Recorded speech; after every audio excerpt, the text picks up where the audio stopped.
ರಾಜ್ಯಾದ್ಯಂತ ಜಿಎಸ್ಟಿ ಕಿರಿಕಿರಿ.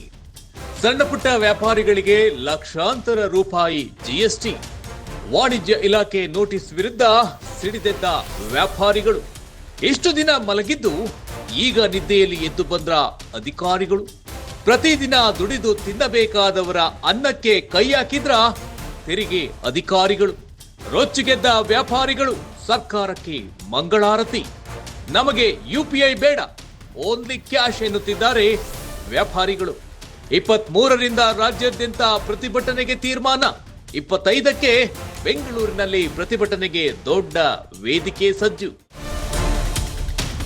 ಸಣ್ಣ ಪುಟ್ಟ ವ್ಯಾಪಾರಿಗಳಿಗೆ ಲಕ್ಷಾಂತರ ರೂಪಾಯಿಯ ಜಿಎಸ್ಟಿ ಕಟ್ಟುವಂತೆ ವಾಣಿಜ್ಯ ಇಲಾಖೆ ನೀಡಿರುವ ನೋಟಿಸ್ ಹಿಂಪಡೆಯುವಂತೆ ಒತ್ತಾಯಿಸಿ ಸಣ್ಣ ಪುಟ್ಟ ವ್ಯಾಪಾರಸ್ಥರು 3 ದಿನಗಳ ಕಾಲ ಪ್ರತಿಭಟನೆ ನಡೆಸಲು ತೀರ್ಮಾನ ಮಾಡಿದ್ದಾರೆ. ಜೂನ್ 25ರಂದು ಬೃಹತ್ ಹೋರಾಟಕ್ಕೆ ಮುಂದಾಗಿದ್ದಾರೆ.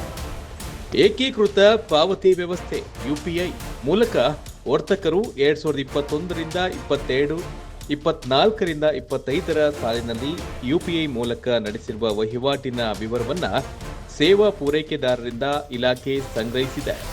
ಈ ಪೈಕಿ 40 ಲಕ್ಷ ರುಗಳಿಗಿಂತ ಹೆಚ್ಚಿನ ವಹಿವಾಟು ನಡೆಸಿ ಸರಕು ಮತ್ತು ಸೇವಾ ತೆರಿಗೆ ಕಾಯ್ದೆ 2017ರ ಅಡಿಯಲ್ಲಿ ನೋಂದಣಿ ಮಾಡಿಸದೆ ಹಾಗೂ ತೆರಿಗೆಯನ್ನ ಪಾವತಿಸದ ವರ್ತಕರಿಗೆ ಸುಮಾರು 40 ಲಕ್ಷದಿಂದ 1 ಕೋಟಿ ರುವರೆಗೆ ದಂಡ ಸಮೇತ ಜಿಎಸ್ಟಿ ಕಟ್ಟುವಂತೆ ನೋಟಿಸ್ ನೀಡಿರುವುದು ವ್ಯಾಪಾರಸ್ಥರ ಆಕ್ರೋಶಕ್ಕೆ ಕಾರಣವಾಗಿದೆ.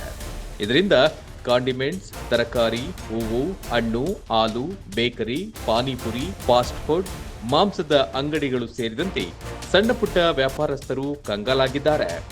ಇಲಾಖೆ ಕ್ರಮವನ್ನ ಖಂಡಿಸಿ ಕರ್ನಾಟಕ ರಾಜ್ಯ ಕಾರ್ಮಿಕ ಪರಿಷತ್ತಿನ ನೇತೃತ್ವದಲ್ಲಿ ಜೂನ್ 23 ಮತ್ತು 24ರಂದು ವ್ಯಾಪಾರಸ್ಥರು ಅಂಗಡಿಗಳಲ್ಲಿ ಕಪ್ಪು ಪಟ್ಟಿ ಧರಿಸಿ ವ್ಯಾಪಾರ ನಡೆಸುವ ಮೂಲಕ ಪ್ರತಿಭಟನೆ ನಡೆಸಲಿದ್ದಾರೆ. ಜೂನ್ 25ರಂದು ಸ್ವಯಂ ಪ್ರೇರಣೆಯಿಂದ ತಮ್ಮ ಎಲ್ಲಾ ವ್ಯಾಪಾರ ವಹಿವಾಟುಗಳನ್ನು ಬಂದ್ ಮಾಡುವ ಮೂಲಕ ಸ್ವತಂತ್ರ ಉದ್ಯಾನವನದಲ್ಲಿ ಬೃಹತ್ ಪ್ರತಿಭಟನೆ ನಡೆಸಲು ತೀರ್ಮಾನ ಮಾಡಲಾಗಿದೆ.